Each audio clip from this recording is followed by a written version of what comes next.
Welcome to the Mischief. I'm Vallen, and this is Thaumcraft 6, currently in beta, and today we're going to be covering a little bit of Infusion.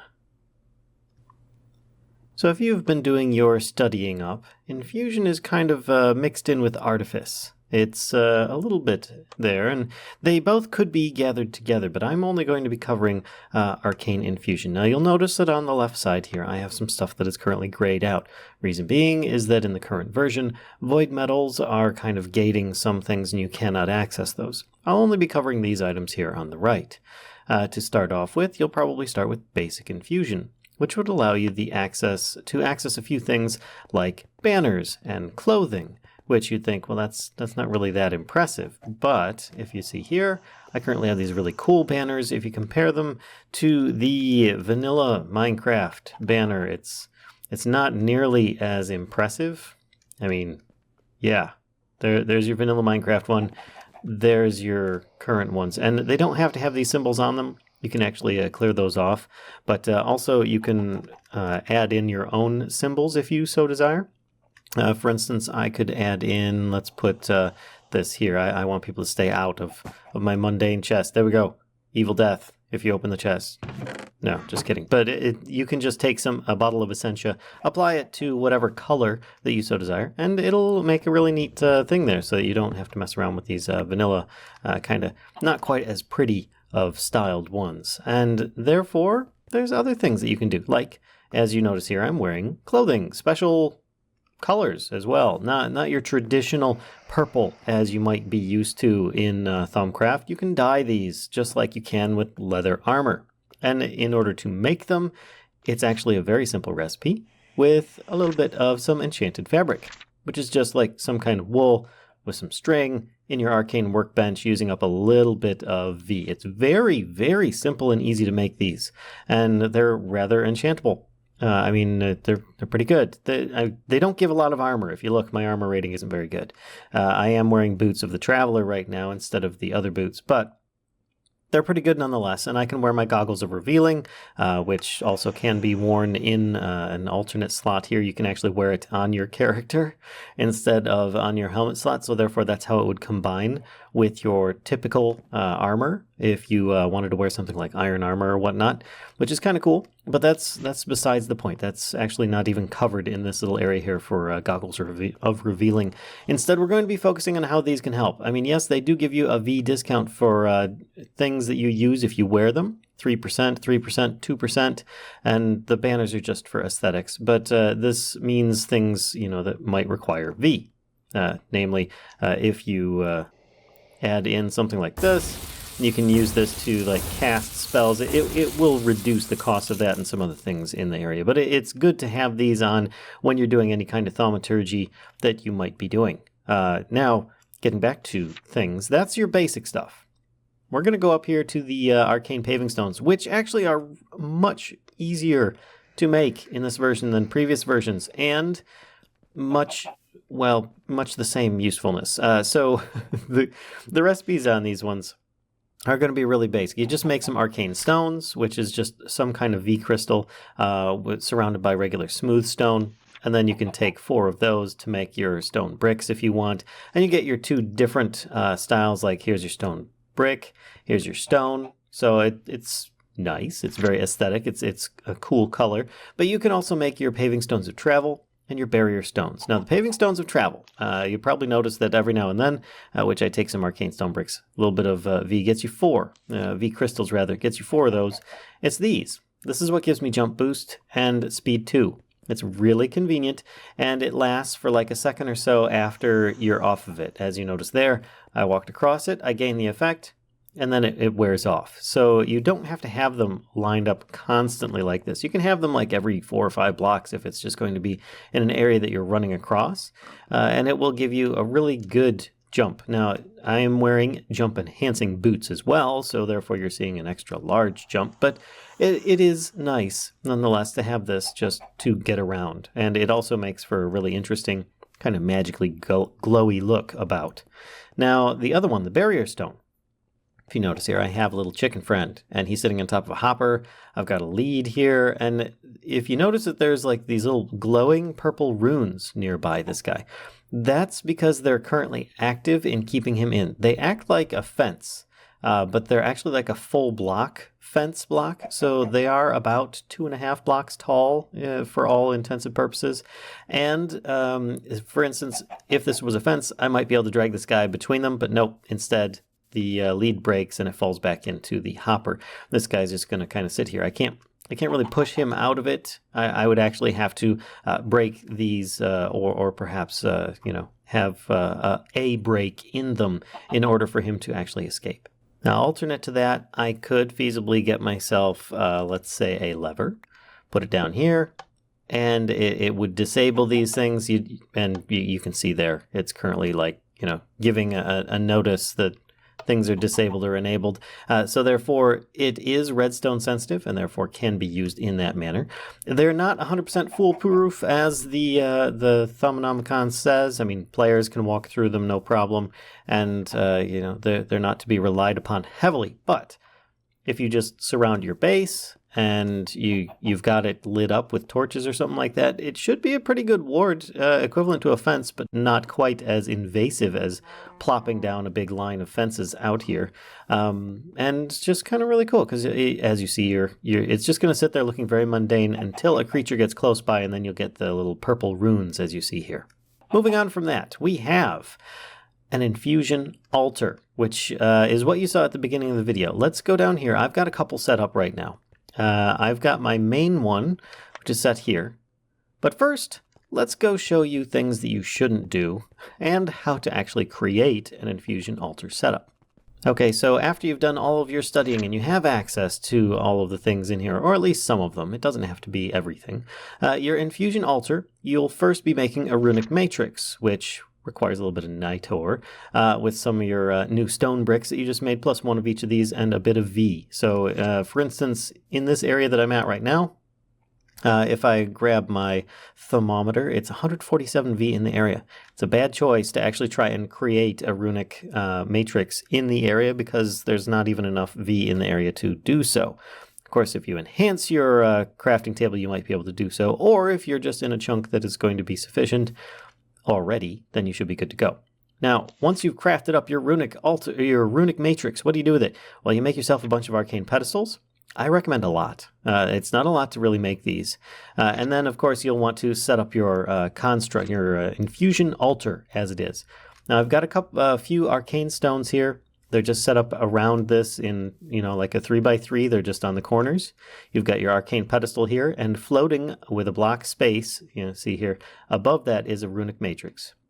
Now, the arcane pedestals, once made, can serve multiple purposes. One is, it's a really cool display tool. So if I take this pick, I right-click on there, pretty neat. So if I'm trying to build on top of this, I might have a problem by accidentally kind of like, if I grab this brick here and I'm like, all right, so I want to put the runic matrix there. I put this here and doggone it. Well, you just shift right click and you can place a block on top of it normally. Otherwise, if you just right click, it will effectively allow you to display something of note if you so desire. It's a really cool display mechanic. It's nice. Just a little pedestal. Now, once you've got this set up, you're going to want to take a casting gauntlet or a casting tool of some sort. And as one of my viewers has stated, which I totally missed this, they had said that typically when you hit Y to choose out your different foci for your casting gauntlet, if you choose Shift and Y, it will just automatically remove your casting focus in there. So you just have an empty caster's gauntlet, and therefore can interact safely without actually casting any spells. Now you're going to need it to activate the runic matrix, but not yet. For now, you're going to want some Salus Mundus, which has been used to create just about anything magical so far. Toss it in here, and you have yourself your arcane Infusion altar set up. Now, if you remember, I said make a whole bunch of arcane pedestals. Don't put them around the structure willy-nilly like this. You're going to want to put them so that they are reflective, exact opposites around this thing in some kind of circular or squarish pattern. Reason being is that the recipes for this, when you start making things, are going to be, well, that's actually a very poor example. Let's choose this one here. There you go. Are going to be around the central altar, and therefore you're going to need some semblance of order around it. If you actually just put things willy-nilly like I have here, bad things happen. But first, let's show you how things can be made. So if I take that example that I just had of this headband of curiosity, I first would need to make a fancy belt and put it in the middle. Get myself some emeralds, some book and quill, and a few different kinds of essentia nearby in a jar. So let me grab those materials and I'll be right back. All right, so remember that recipe that I had over here? We've got 4 quills, or 4 book and quills, 4 emeralds, 150 cognito, 50 vacuos, and 100 vinculum, plus that fancy belt in the middle. Well, I'm gonna kind of do this very poorly. I've got half of the physical ingredients. I only have a very tiny amount of, I think it's vinculum or whatever, in this warded jar. And I do have the fancy belt. I'm going to put that in the center. I've got my caster's gauntlet. I'm going to right click. It detects what the item is in the center to try and cast this thing here. And that was me just activating this. I don't have to have that in place in order to have activated it originally. It was just kind of hovering, waiting for me to activate it. Now if I click this again, nothing's going to happen because I do need to meet at least the basic requirements of the spell before I can actually cast it. Now you don't have to have any essence nearby at all. It can be bad that way, but you don't even need to if you really want. So I got myself a couple more emeralds, and you can see that these are not reflective, mirrored, anything like that nearby. I've just got them on these pedestals, kind of on one side of it. Now let's try this. And there we go. You can see it requires these things. I am wearing goggles of revealing that's telling me this. If I took those off, I would not easily be able to see that kind of information, just so that you're aware. Now, bad things that can happen. I just got hit by this thing. And it can throw your stuff around. It can create flux. It can create taint, which will spread very quickly. All sorts of bad things. In order to stop this from happening, you can get hurt, side effects, all sorts of bad things. Just pull that off the center. It will then stop processing. Well, wow, that's a lot of stuff going on. I've already got a bunch of flux in the air nearby. If you want to stop these things from spreading, I recommend placing down some torches or placing a block. But a torch is probably the quickest way to do it. Now, I can't place anything on an arcane pedestal, even in this case, not torches at least. So I would have to have perhaps a block, might do. Can I grab this? Yes, I think I can. And I can't place it there. So in this case, I'm already fighting a bunch of taint. So let's grab that. Try not to walk in it. You get bad side effects as well.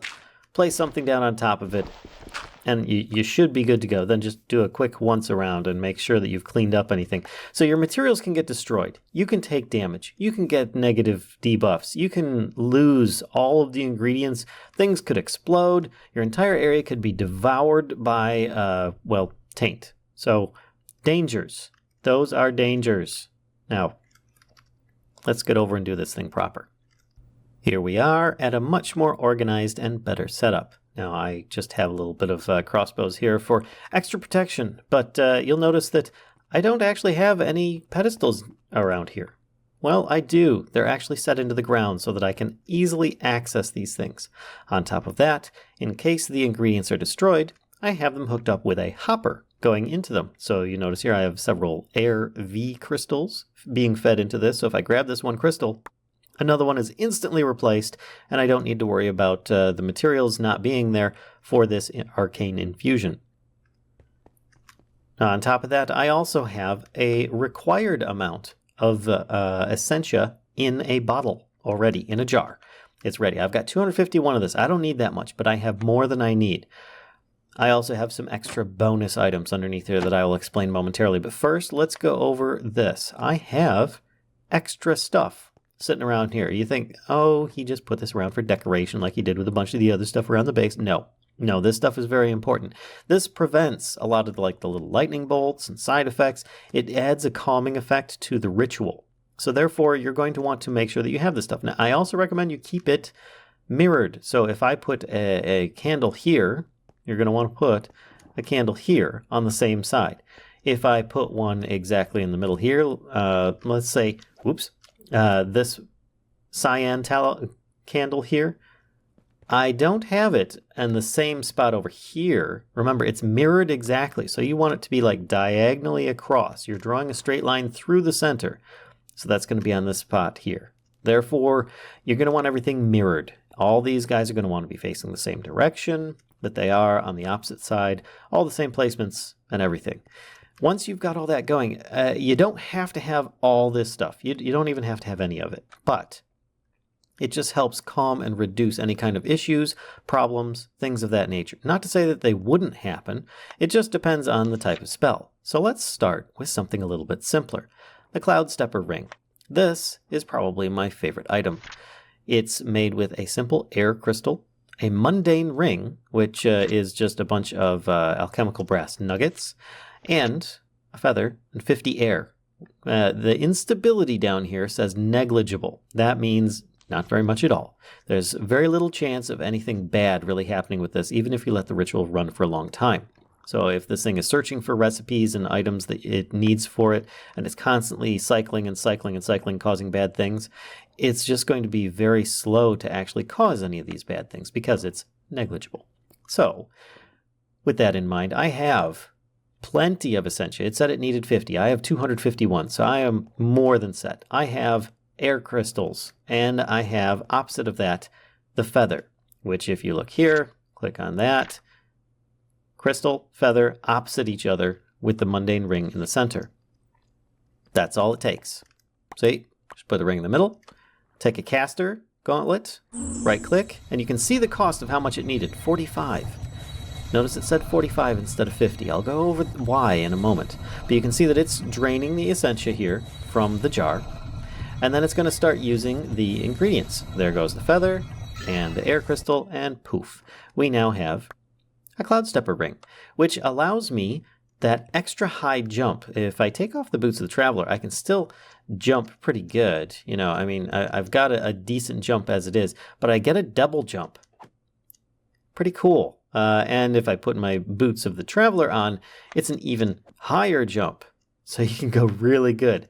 On top of that, the Cloud Stepper ring also gives you kind of a bonus to negate fall damage. So if I'm jumping up on top of this, jumping really high up and landing, no damage is taken. It's really, really nice. It's a cool addition. Fits in your bauble slot. If I take it off here and I try using it, nothing happens. I'm just getting the effect from the boots of the traveler right now, where I've got an extra high jump. So it's something to very definitely watch out for. You're going to want to put it in one of your ring slots here in order for it to work properly. Because if you notice, I also had one in my hand and it still wasn't working. So it does have to be there. Now, what happens if I put two of them in there? Nothing. I don't gain like extra double jumps or anything like that. It's just a single double jump. It sounds kind of weird saying that, but that's the effect there that has. Now, moving on to something a little bit more complex. If I continue on down the path, I've got a Headband of Curiosity and Verdant Charms. Going the opposite way, we've got the Boots of the Traveler, and at the bottom here, Infusion Boosting. Now, you notice that cost that I had earlier from the Cloud Stepper ring, when I click here, it said 50. But remember, I said it was reading 45. Why would it say 45 when the cost was 50? Well, that's where Infusion Boosting Stone comes in. You've got two kinds, speed and cost. Speed is the plus sign, cost is kind of a circle. So if you look here, underneath your infusion pillars, you can have up to one under each one. And I currently have here a cost stone and a speed stone. Each one of those is going to kind of help out the casting. Now the cost stone is going to make the whole thing a little bit slower, but it's going to reduce the cost. So I have two of these. It reduced it down to 45 from 50. If I have this, I clicked on the wrong thing there. If I have the speed stone, it just increases the speed or decreases the time it takes for the entire thing to actually happen.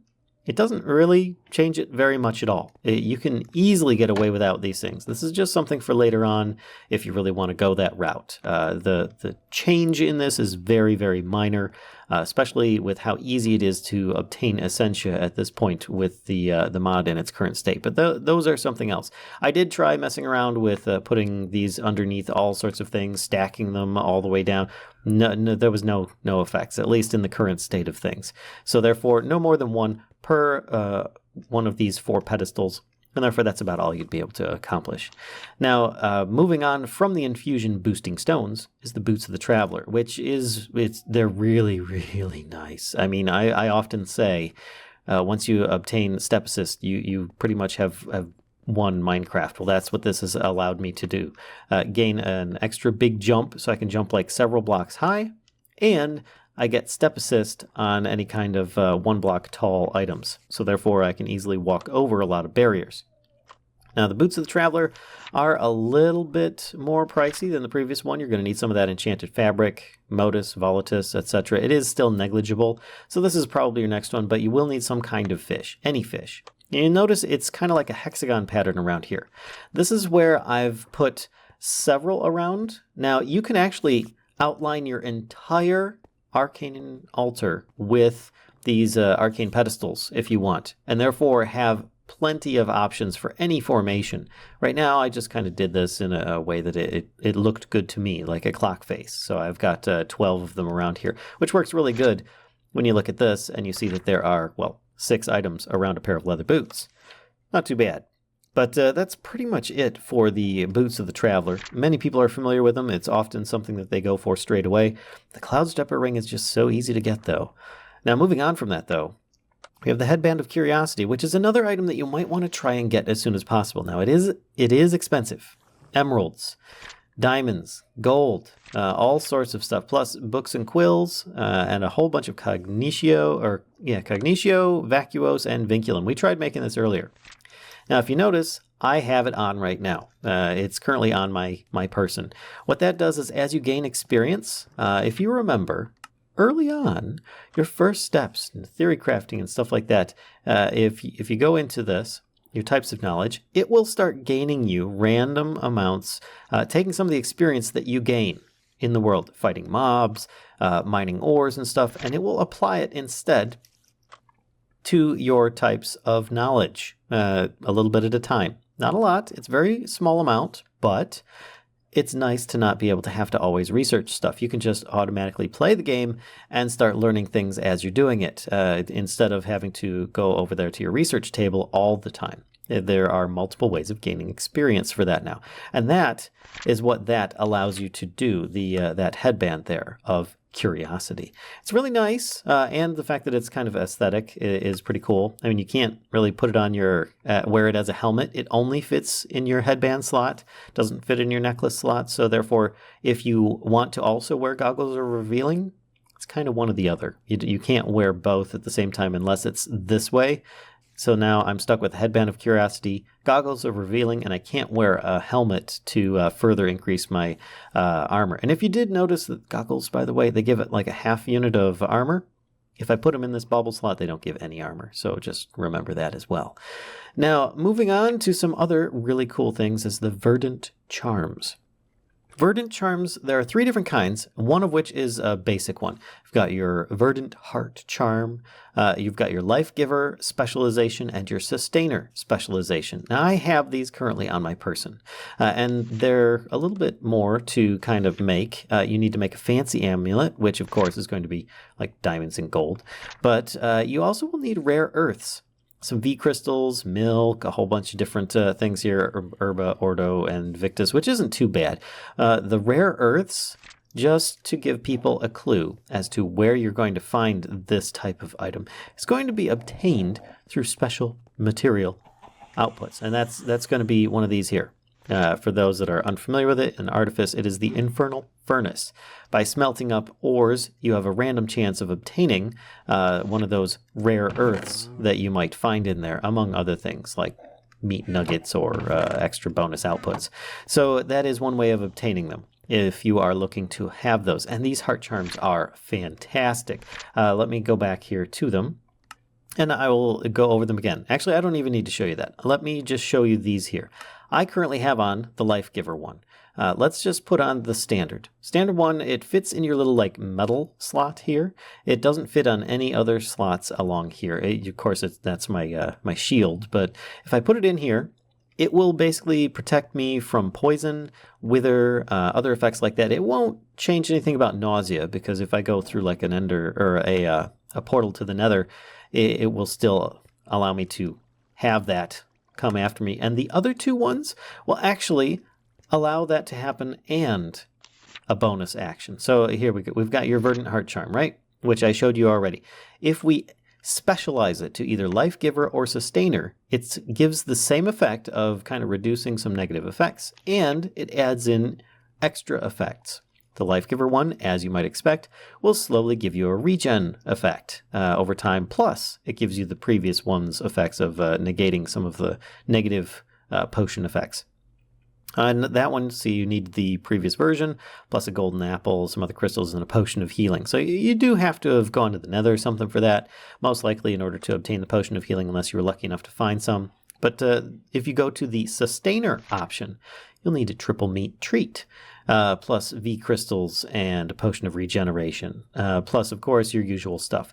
Now, the triple meat treat, it's a little bit interesting. Beef nugget, pork nugget, fish nugget, rabbit nugget. Basically, any of the meats that you cook up in the world, plus a pinch of sugar, any of the meats in the world, let's say rabbit, mutton, whatever.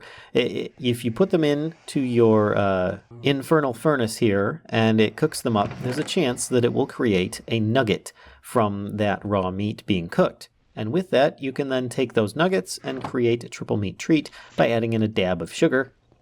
That's how you get that item right there. And the difference is that the Sustainer is actually my favorite because right now I'm wearing the life one.